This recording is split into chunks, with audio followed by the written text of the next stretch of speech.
Olá, amigos do nosso estudo bíblico, seja muito bem-vindo. O nosso texto de hoje é Lucas 12, 35 a 48. Você pode tomar o teu livro sagrado, a tua Bíblia na mão aí, ou nas mãos, e abra ela nesse texto de Lucas 12, 35 em diante, e aí nós vamos acompanhar isso daí. Se você tem o bom e necessário hábito de ler a Bíblia, certamente você já percebeu que os redatores da Bíblia, quando eu falo redatores, a gente sabe que teve cerca de 40 pessoas que fizeram esses registros que nós temos aqui, né? Na maioria dos casos, esses homens, eles juntaram os textos a partir de blocos de assunto, né? Isso não deixa de ser uma espécie assim de arranjo literário. Isso não depõe contra a veracidade ou o fato daquele texto ser ou não ser fiel, né? Isso está bem claro isso. E o capítulo 12 de Lucas, ele tem um assunto principal, ele faz parte de um bloco, de um tema ali, com partes já do capítulo 11, né, que já vão nesse assunto que é a volta de Jesus ou a segunda vinda de Jesus, lembrando que ele já uma vez esteve nesse mundo, nasceu aqui enquanto criança, e a Bíblia diz que ele vai voltar uma segunda vez, só que não mais como criança, mas voltará, diz a Bíblia, em glória, em poder e glória, como Rei do universo. Essa é a questão. E o texto que nós temos aqui, ele nos adverte quanto à prontidão para esse dia. E dá para comparar isso também quando Jesus nasceu a primeira vez. Por mais que a Maria estava grávida e tal, então era bastante previsível, se não o dia exato, mas os dias no qual Jesus iria nascer. Mas muitas pessoas não sabiam daquilo, aquele assunto da gravidez de Maria, daquela forma e tal, era um assunto bastante restrito, né? Mas a segunda vinda de Jesus, ela não tem, o próprio Jesus, a Bíblia deixa muito claro isso, que ninguém sabe dia e hora. E é por isso que essa questão da prontidão, de estarmos alertas, de estarmos atentos e preparados para que quando esse dia chegar, a gente não seja pego desprevenido e a gente esteja então pronto para ir com o Senhor.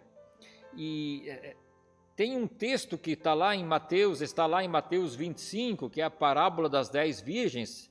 Talvez é o texto mais clássico que temos em toda a Bíblia acerca desse assunto, né? E o exemplo, o formato que Jesus usa aqui para falar da sua segunda vinda, assim também lá em Mateus 25, é o exemplo de um casamento, do jeito que aconteciam os casamentos daquele período.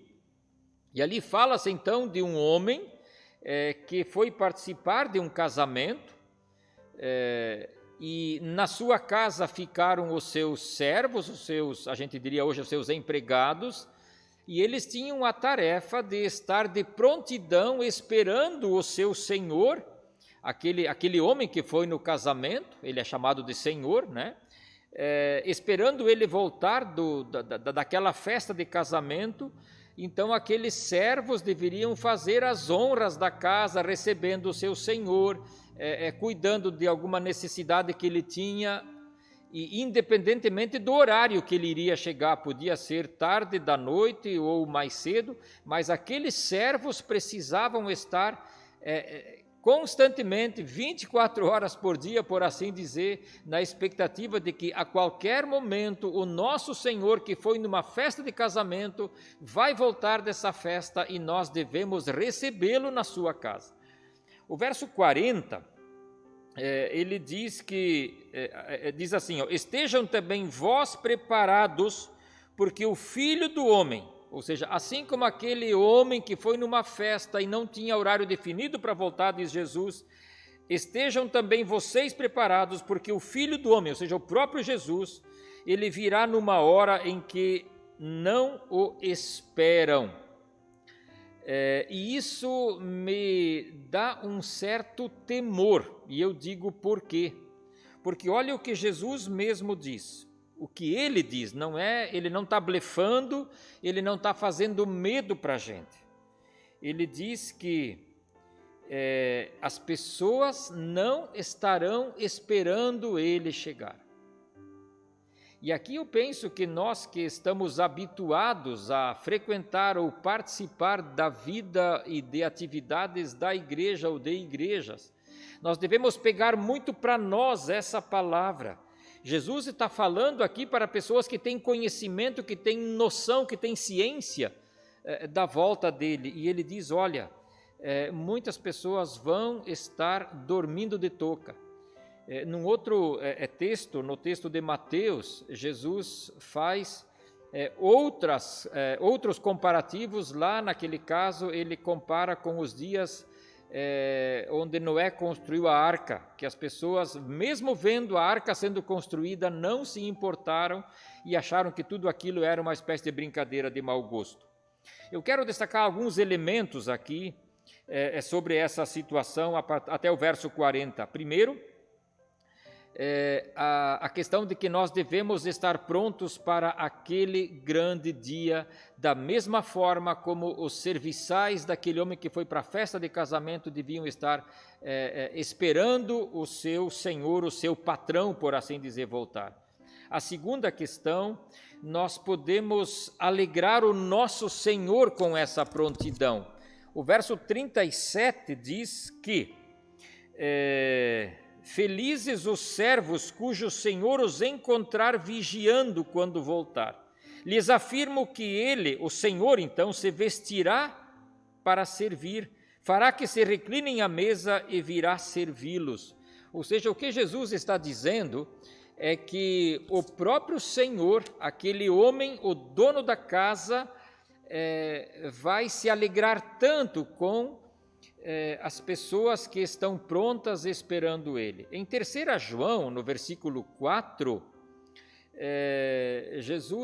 o apóstolo João está dizendo que nós podemos fazer uma alegria para Deus quando nós lhe obedecemos. Então, queres alegrar a Deus? Leia e obedeça a sua palavra. E um terceiro alerta que nós temos aqui até o verso 40 é exatamente essa questão do estarmos atentos.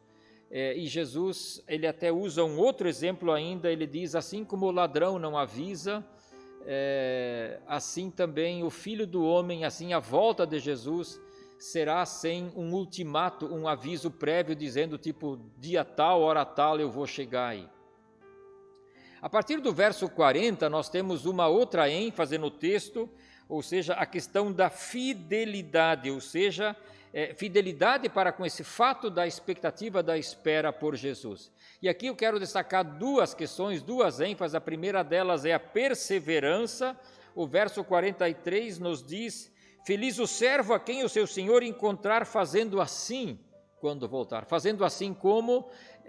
Na expectativa, na esperança, sabendo que o meu Senhor pode voltar hoje, pode voltar amanhã, ou seja, eu estou pronto. Quer ele venha, quer ele demore um pouco mais. E a segunda ênfase eu quero dar aqui, nós temos no verso 44, quando ele fala de que aquele que for encontrado perseverante e fiel nessa espera pelo Senhor, ele vai ser galardoado, ele vai receber uma recompensa. Deus vai dar o prêmio da eterna esperança para ele, que a Bíblia chama isso de galardão. Então, temos duas coisas pela frente, a perseverança e, no final, temos, por assim dizer, o prêmio, temos o galardão. E a partir do verso 45 tem uma questão, eu diria assim, tem um triste porém. E aí ele fala de que há pessoas que vão pensar e que vão viver assim, achando que Jesus está demorando muito e não vale tanto assim a pena esperá-lo. Então essas pessoas vão descuidar, elas não vão ser perseverantes, portanto, elas também não terão o galardão, lembrando que eu falei logo antes disso. Ou seja, o interessante aqui é que a gente está vivendo hoje num tempo onde muitas pessoas dizem que Deus é um Deus de amor. Eu chamo isso de teologia do politicamente correto. Deus é um Deus de amor e Ele finalmente não vai condenar ninguém. Não, Deus não vai condenar mesmo. Quem se condena é o ser humano, porque Deus deu critérios e quando o ser humano não cumpre esses critérios, não é Deus que nos condena, é eu que me condeno, não tendo observado aqueles critérios que Deus mesmo estabeleceu. E no verso 47 tem uma questão que deveria nos deixar de cabelo em pé. Olha só. Ali então Jesus diz: aquele servo que conhece a vontade de seu Senhor e não prepara o que ele deseja, nem o realiza, receberá muitos açoites. Está muito claro. A gente às vezes diz: quer que eu desenhe? Né? Então isso aqui não precisa nem desenhar, está claro o suficiente. Aquele servo que conhece a vontade de seu Senhor e não faz isso, receberá muitos açoites. Claro, aqui ele está comparando e fazendo esse exemplo de alguém que vem e que cumpre as expectativas do seu Senhor e vai ser elogiado, ou desse Senhor que está vindo da festa e encontra toda a casa bagunçada. Então, aqui tem que lembrar que é o tempo da escravidão. Então, aquele servo, aquele escravo que não cumpriu a sua tarefa, ele seria chicoteado ou açoitado, enfim. Essa figura que está por detrás disso. Mas eu quero, nos instantes finais agora, você que tem o bom hábito de ler a Bíblia, de participar de uma igreja, de frequentar as atividades da igreja, talvez servindo numa igreja, querido, observa essa palavra: aquele servo que conhece a vontade e não prepara aquilo que Deus deseja. Nós podemos cair no vício de nos acostumarmos e fazer as coisas de Deus de forma relaxada, de forma como que no piloto automático, e não mais com o coração. E a Bíblia diz que isso não vai dar certo. Então, é tempo de a gente colocar as barbas de molho, é tempo de sair da zona de conforto, é tempo de perceber que Jesus está voltando, pode ser hoje, pode ser amanhã, vai ser de surpresa de qualquer forma. Então, que não sejamos pegos desprevenidos com aquela ideia, talvez, Jesus não vem logo, então eu vou levar a vida na maré mansa, vou levar a coisa na flauta. Que Deus te abençoe, que Deus acorde você para viver a vida que agrada a Deus, tão somente a Deus. Um abraço para você.